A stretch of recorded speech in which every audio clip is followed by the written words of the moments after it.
Hola a todos y bienvenidos a la 18ª entrega de este curso de programación en Java. Bueno, pues en esta ocasión os traigo el elemento try-catch.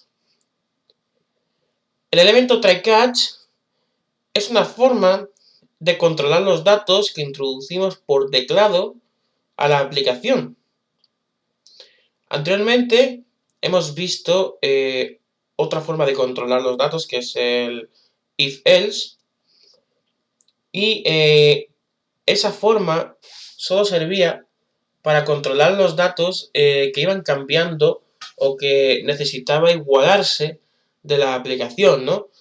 Por ejemplo, si un boolean estaba en true y si la aplicación llegaba a cierto punto y lo cambiaba a false, pues si ese boolean estaba en false, lo controlaba el if else y se ejecutaba lo que controlaba, ¿no? Lo mismo para el int, si estaba un número igual a otro, o una palabra igual a otra con string, en fin. Pues el try-catch es parecido, pero tiene algunas diferencias.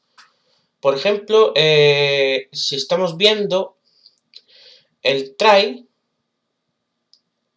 dentro de ese bloque, debemos introducir todo lo que vayamos a intentar de la aplicación, ¿no? Por ejemplo, vamos a intentar introducir un dato desde fuera por teclado hacia la aplicación. Y lo vamos a controlar por try, ¿no? Si ese dato, por ejemplo, si pide un dato int, ¿vale?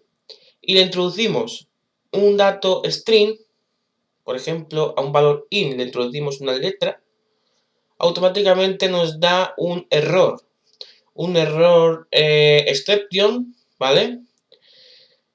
Y ese error es el que vamos a controlar en la aplicación, ¿vale? Para que no nos dé ese error fuera, sino que en vez de darle ese error al usuario hacia afuera, pues le daría pues lo que nosotros le escribamos, ¿no?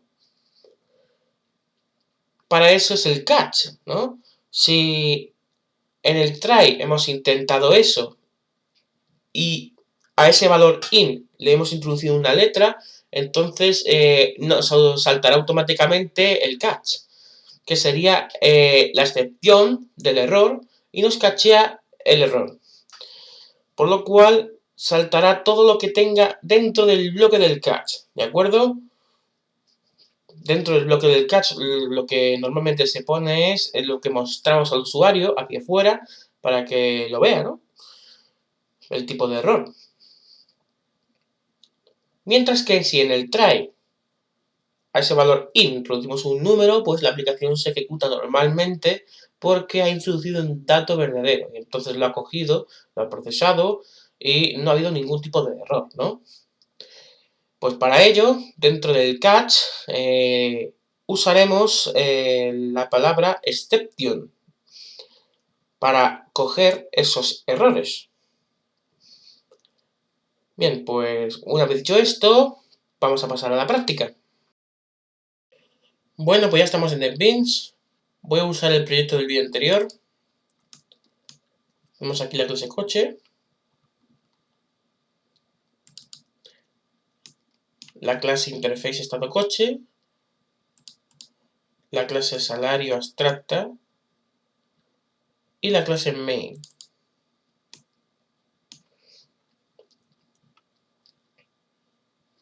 Con lo cual, para averiguar dónde se ponen los try-catch, voy a hacerme la siguiente pregunta.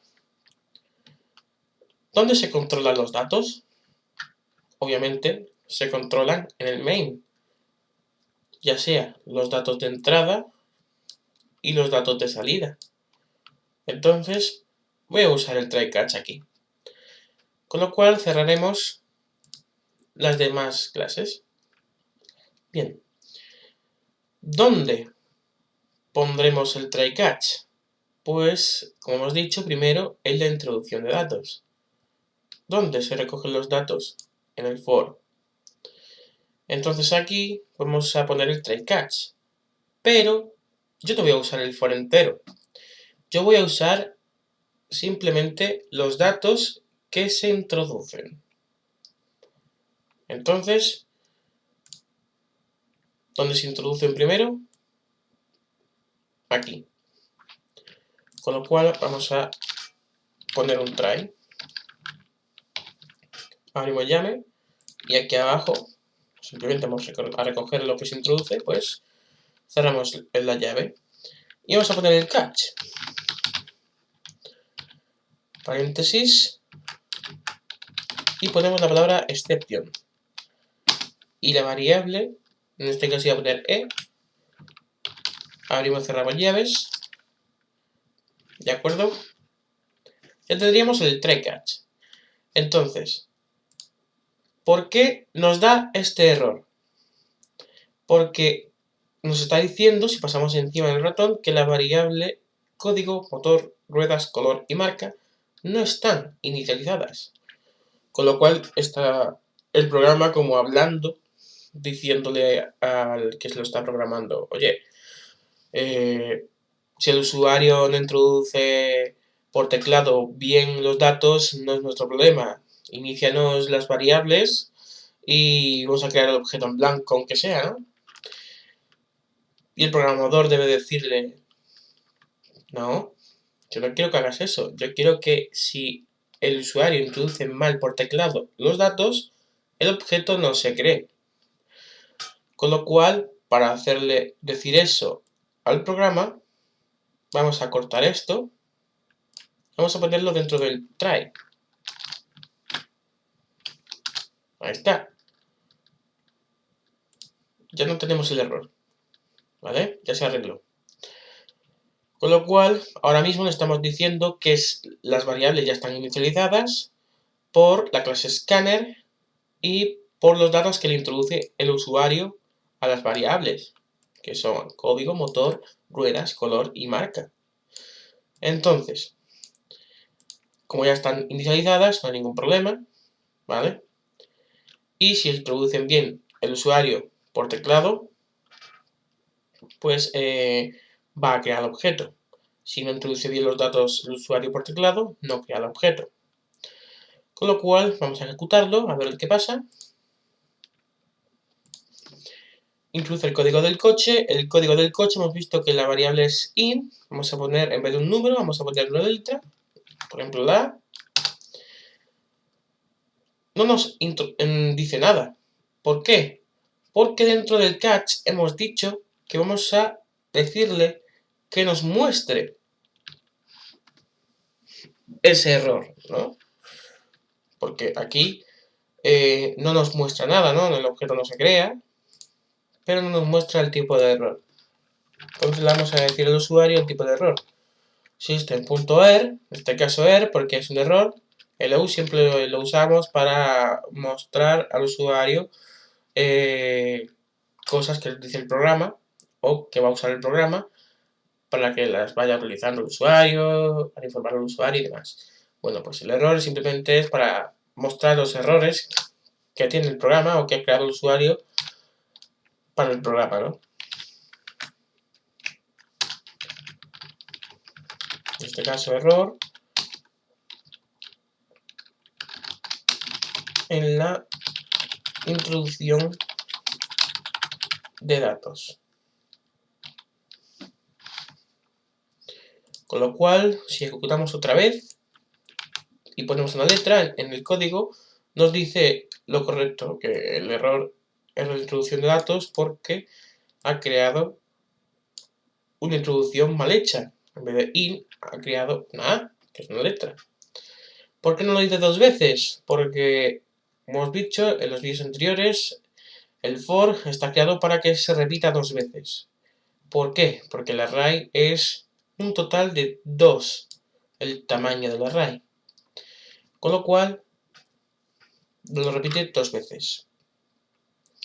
Entonces, nos da otro tipo de error, que es el java-lang null pointer exception. Si pulsamos sobre el error main java 72, nos lo indica aquí, ¿no? ¿Por qué? hemos dicho antes que el try-catch controlaba los datos, ¿no?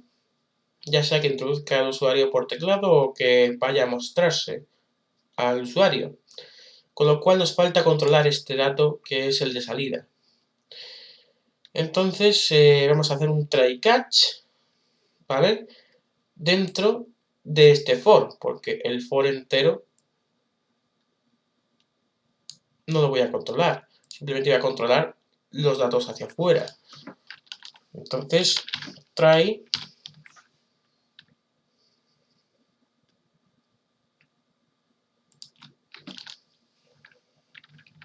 cerramos llaves aquí, catch, exception, variable e, abrimos, cerramos llaves, de acuerdo, esto lo ponemos un poquito más adentro para que este quede bien ordenado. Bien, antes, como no teníamos el try ni el catch, nos soltaba un error de null pointer extension, como hemos dicho. El null pointer extension quiere decir que el objeto, las variables, lo que tenga que ver que has creado en el programa, está nulo. Lo que está usando en el programa ahora mismo está nulo. Con lo cual, el objeto ahora mismo, el array, los tamaños del array, o sea, los objetos que le introducimos al array, están nulos. Con lo cual el programa está diciendo, oye, tienes nulo ahora mismo lo que es el array, ¿vale? No se muestra, pero yo te lo estoy diciendo, ¿vale? Entonces es eso. Ahora, como tenemos el try catch, en vez de null pointer exception, nos lo va a soltar como error, ¿no? System.err.print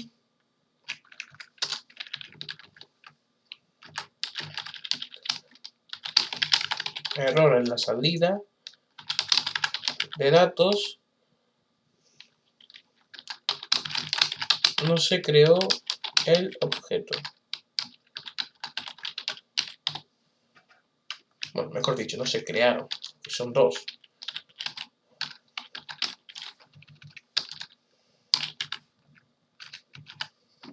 ¿De acuerdo?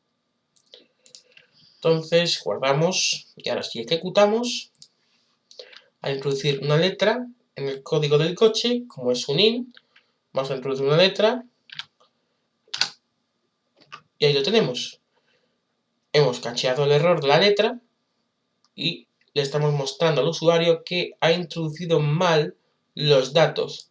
Se lo decimos dos veces porque el for lo recorre dos veces, hemos dicho.